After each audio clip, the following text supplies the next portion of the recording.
श्री कुंज बिहारी श्री हरिदास। 16वां अध्याय। विष्णु का छल जानकर वृंदा दीना श्राप, नारी का होगा हरण, वन वन भटको आप। नारद जी बोले, विष्णु ने जलंधर के नगर में जाकर वृंदा के पतिव्रत को भंग करने के विचार किया। विष्णु की माया से वृंदा ने स्वप्न में अपने स्वामी जलंधर को भैंसे पर चढ़कर तेल लगाए, नंदी शरीर, काले पुष्पों के आभूषण पहने हुए राक्षसों के साथ सिर मुंडाए, अंधकार के बीच दक्षिण दिशा को जाते देखा। आपने सहित नगर में सागर में डूबकर उसकी निद्रा उचट गई और वह अपने स्वप्न को सोचने लगी। निकलते सूर्य को छेदों से मुक्त और क्रांतिहीन देखकर वह अनिष्ट जानकर वहां दौड़कर विलाप करने लगी। गोपुर अटा अटारी में कहीं भी उसको सुख नहीं मिला। फिर दो सखियों के साथ बाग में आई। डरी हुई वह भ्रमण करते हुए वन में गई, पर सुख की प्राप्ति नहीं हुई।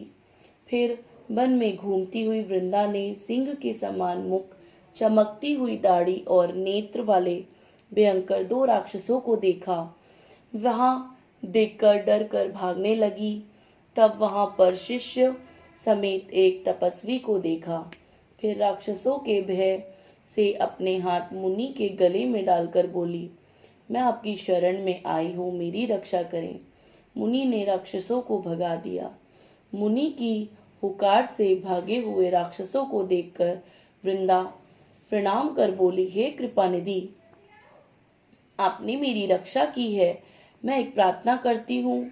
मेरे स्वामी जलंधर रुद्र के साथ युद्ध करने गए हैं, वह कैसे हैं? मुनि वृंदा के वाक्य सुनकर ऊपर को देखने लगे। इतने में ही दो बंदर आए और मुनि को प्रणाम करके आगे खड़े हुए। मुनि की बुकटी का इशारा पाके वे आकाश में चले गए।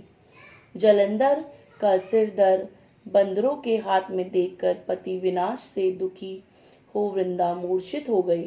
तब मुनि ने अपने कमंडल का जल छिड़ककर उसकी मूर्छा दूर की। वह अपना मस्तक पति के मस्तक पर रखकर रोने लगी। प्यारे, आपने मधुर वचनों से आप मुझको आनंद देते थे, सो आज क्यों नहीं बोलते? विष्णु समेत देवता, गंधर्व तथा त्रिलोकी को जीतने वाले आपको आज कैसे मार दिया गया? नारद जी बोले। वृंदा उस समय रोकर बोली, हे कृपानिधि, आप मेरे पति को जीवित कर दो, मैं आप सामर्थ्य हैं।